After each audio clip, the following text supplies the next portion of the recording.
할렐루야. 12월 10일 수요일 말씀 묵상을 시작하겠습니다. 사도신경으로 우리의 신앙을 고백합니다. 나는 전능하신 아버지 하나님 천지의 창조주를 믿습니다. 나는 그의 유일하신 아들 우리 주 예수 그리스도를 믿습니다. 그는 성령으로 잉태되어 동정녀 마리아에게서 나시고 본디오 빌라도에게 고난을 받아 십자가에 못 박혀 죽으시고 장사된 지 사흘 만에 죽은 자 가운데서 다시 살아나셨으며 하늘에 오르시어 전능하신 아버지 하나님 우편에 앉아 계시다가 거기로부터 살아있는 자와 죽은 자를 심판하러 오십니다.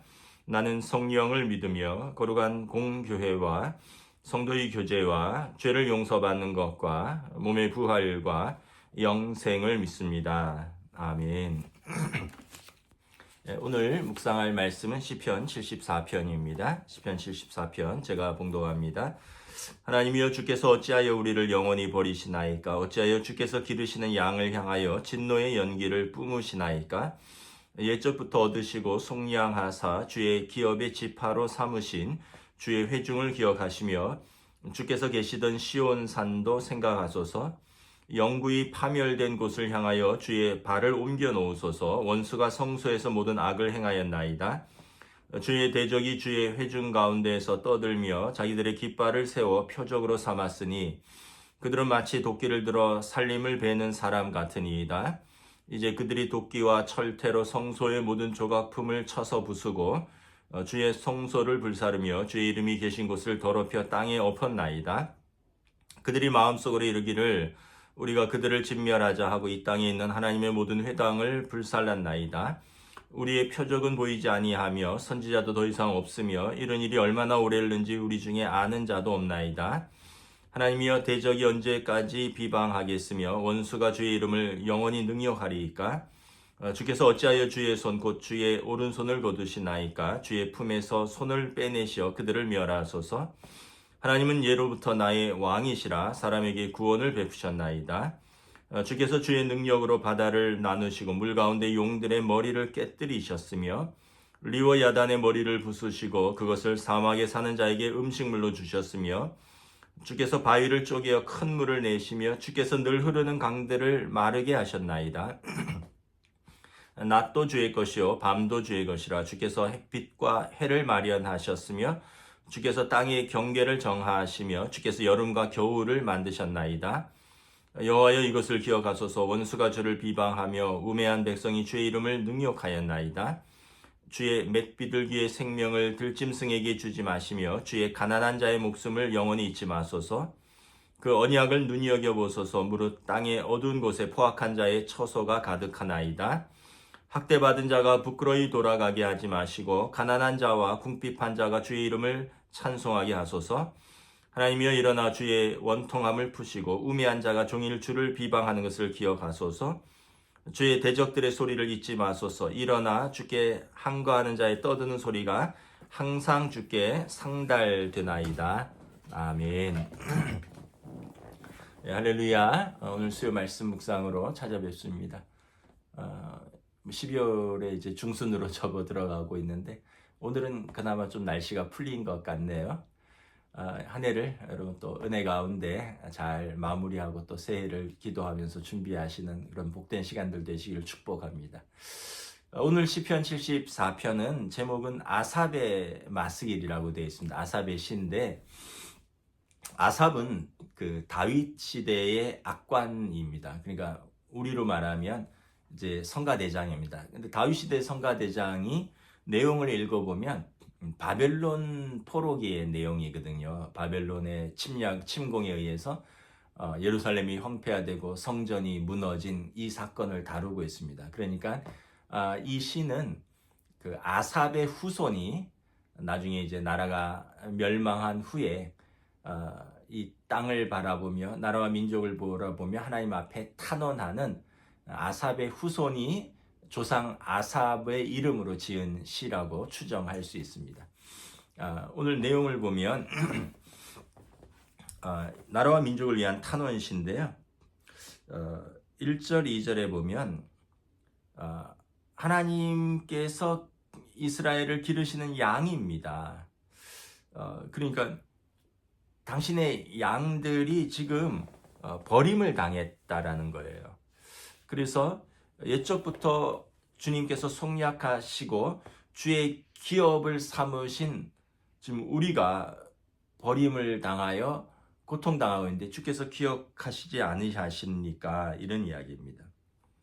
또 이 4절부터 9절의 내용을 보면 원수들이 쳐들어와서 성전을 불태우고 안식일과 또 유대의 어떤 절기들을 폐하고 또 자기 백성을 포로로 끌어가서 전쟁에서 이제 피살된 그 군인들의 시체가 거처에 뒹굴고 시온성은 폐허가 되고 하나님의 성전은 유린당하여 하나님의 영광이 이렇게 무너졌는데 이 참상을 하나님 못 보십니까? 하나님 이 참상을 못 들으십니까? 왜 하나님 미동도 않고 계시는 것 같습니다. 그래서 3절에 보면 신의 가슴은 터질 것 같아서 부르짖지 아니할 수가 없습니다. 11절에도 보면 주께서 어찌하여 주의 손 곧 주의 오른손을 거두시나이까? 주의 품에서 손을 빼내어 그들을 멸하소서. 하나님 왜 침묵하십니까? 하고 이제 하나님 앞에 호소하는 것입니다. 3절에 보면 주의 발을 드소서 이런 표현이 있습니다. 발을 옮겨 놓으소서. 하나님 앉아 계시지 말고 이곳에 친히 임하셔서 원수를 멸해 달라는 이야기입니다. 11절에 보면 주께서 그 품에서 손을 빼내서 그들을 멸하소서. 이 이야기는 주님 품에 팔짱 끼고 구경만 하지 마시고 그 손을 빼내서 주의 강하신 오른손으로 주의 원수들을 멸하여 달라라는 그런 내용입니다.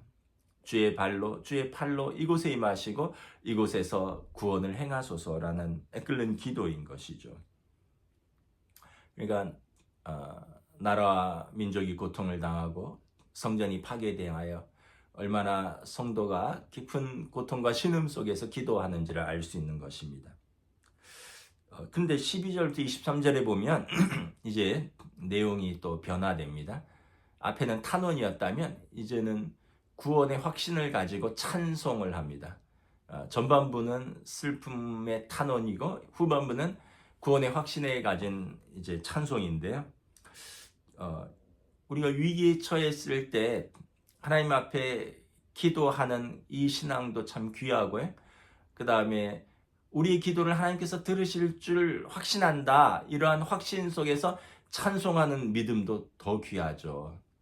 그러니까 고난 속에서도 기도하고 우리의 기도를 하나님이 들으신다라는 확신 속에서 찬송하는 것입니다. 그 신이 무슨 근거로 하나님의 구원을 확신할까?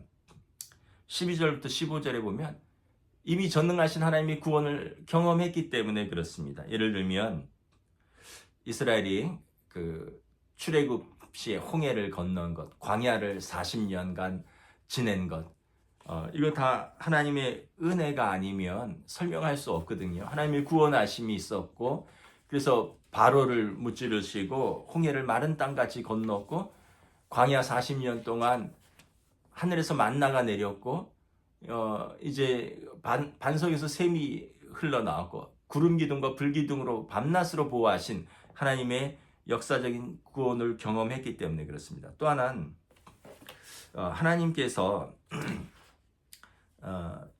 이제 과거의 역사뿐만이 아니라 현재에도 하나님이 역사하신다는 것을 경험하고 있기 때문에 그렇습니다.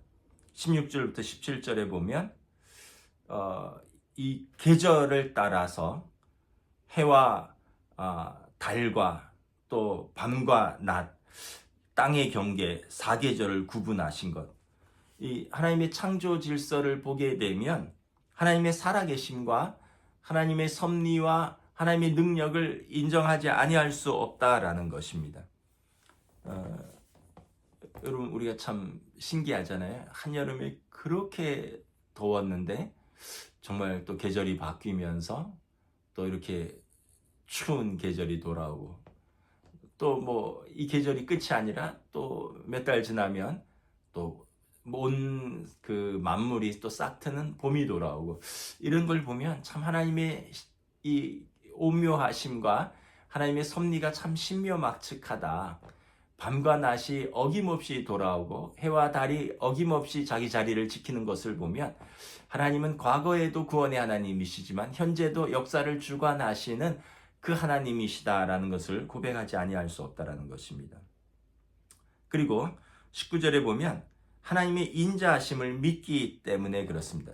주의 맷비둘기의 생명을 들짐승에게 주지 마시며 주의 가난한 자의 목숨을 영원히 잊지 마소서.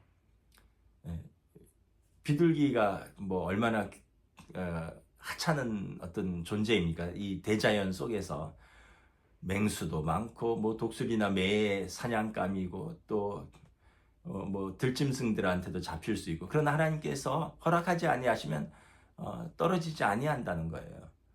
하나님이 그 생명을 들짐승에게 함부로 주지 아니하신다는 거예요. 가난한 자를 사람들은 멸시하나 하나님께서는 주의 이름으로 그들을 잊지 아니하신다는 것입니다. 이 하나님의 의지하심을, 인자하심을 믿기 때문에 이스라엘은 하나님의 어린 양인데 그들이 약탈당하고 유린당한 것을 하나님께서 인자하게 보지 않으실 이유가 없다라는 확신입니다. 그리고 무엇보다 하나님의 신실하심을 믿기 때문에 그렇습니다. 20절에 보면 어두운 곳에서 포악한 자의 처소, 이 어두운 곳은 그 하나님을 알지 못하는 악인들이 거하는 곳입니다. 하나님의 백성들이 이 하나님을 알지 못하는 어두운 곳에 끌려가서 그곳에서 고통당하고 있는데 하나님께서 자기 백성을 버리지 아니하시고 그 어두운 곳에서 빛 대신 하나님이 고토로 자기 백성을 이끄시고 돌아오게 하실 것이라는 이러한 확신이 있기 때문에 이 신실하신 하나님을 바라보며 찬송하는 것입니다. 그리고 이 시인의 이 시편 이 74편을 이렇게 보면 전반부는 깊은 탄식입니다. 그리고 후반부는 하나님의 구원을 확신하고 믿음으로 선포하는 것입니다. 하나님의 과거에 우리의 구원하심, 현재의 역사하심, 하나님의 성품의 인자하심, 신실하심, 언약의 신실하심을 볼 때 하나님께서는 결코 우리를 버려두지 아니하실 것이다라는 이 믿음입니다. 그렇기 때문에 오늘 이 시편 기자가 이 믿음으로 기도를 하는 것이죠. 저 여러분도 우리의 어떤 삶에서도 때로는 이렇게 어두운 그림자가 드릴 때가 있습니다. 그러나 우리는 빛 대신 하나님의 신실하심을 믿습니다. 그렇기 때문에 우리는 기도하고 포기하지 않는 것이고, 또 나라와 민족을 위해서도 역사 속에서 이렇게 반복되는 아픔도 있지만 하나님께서 우리나라를 사랑하시고 또 한국 교회와 성도들의 사랑과 기도를 하나님께서 결코 외면하지 않으신다. 그래서 우리의 기도 가운데 이 나라 이 민족을 지켜주시고 그 애국가 가사처럼 하나님이 보호하사 우리나라 만세, 우리나라를 지켜달라고 우리가 기도해야 될 사명이 또한 우리 한국 교회의 성도들에게 있는 것입니다. 말씀을 마치겠습니다. 우리는 어떤 낙심의 상황에서도 우리는 하나님을 신뢰하는 백성입니다. 야고보서 말씀에 너희 중에 고난당하는 자가 있느냐? 저는 기도할 것이요. 즐거워하는 자가 있느냐? 저는 찬송하라. 우리는 기도와 찬송으로 항상 하나님 앞에서 믿음으로 승리하는 저와 여러분 되시기를 우리 주님의 이름으로 축복합니다. 기도하겠습니다. 하나님 은혜를 감사합니다. 오늘 시편 기자의 탄원처럼 정말 나라가 대적의 손에 넘어가고 땅은 황폐화되고 군인들은 죽고 성전은 무너지고 우리가 하나님의 어린 양이며 우리가 하나님의 기업이라고 했는데 하나님 어찌하여 우리를 외면하시나이까? 이런 깊은 탄식과 기도 속에서 그러함에도 하나님의 구원하심을 바라보고 하나님의 신실하심을 바라보고 하나님의 인자하심을 바라보며 하나님의 그 언약을 지키시는 그 하나님을 바라보며 결국은 찬송으로 승리의 확신으로 기도를 마무리하는 시편 기자를 바라봅니다. 오늘 우리에게도 이러한 믿음을 더하여 주시옵소서. 우리 개개인에게, 때로는 우리 가정에, 때로는 우리나라와 민족에 아픔과 또 어두움의 역사가 있을 수 있으나 성도는 항상 이것을 넘어서는 하나님의 사랑하심과 하나님의 신실하심을 바라보며 결코 낭망하지 아니하고 잠시 넘어질 수 있으나 일어나서 다시 믿음으로 찬송하고 기도할 수 있는 우리들의 삶으로, 성도의 삶으로 성령님 인도하여 주시옵소서.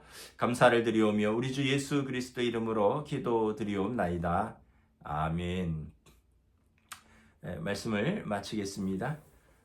한 해가 이렇게 잘 마무리되어 갈 수 있도록 이제 저희도 대신방이 이제 다 마쳤고요. 이제 기관에 계신 분들, 요양원에 계신 분들 한 두세 분 남았고, 오늘도 김성찬 집사님 요양원 신방이 지금 예정되어 있는데, 올 한 해 모든 교회의 사역과 또 여러분들의 삶에서 하나님의 모든 일정들이 은혜 가운데 하나님 이끌어 주시기를 축복하며 또 우리가 잘 마무리하시기를 기도합니다. 또 3일간 평안하십시오.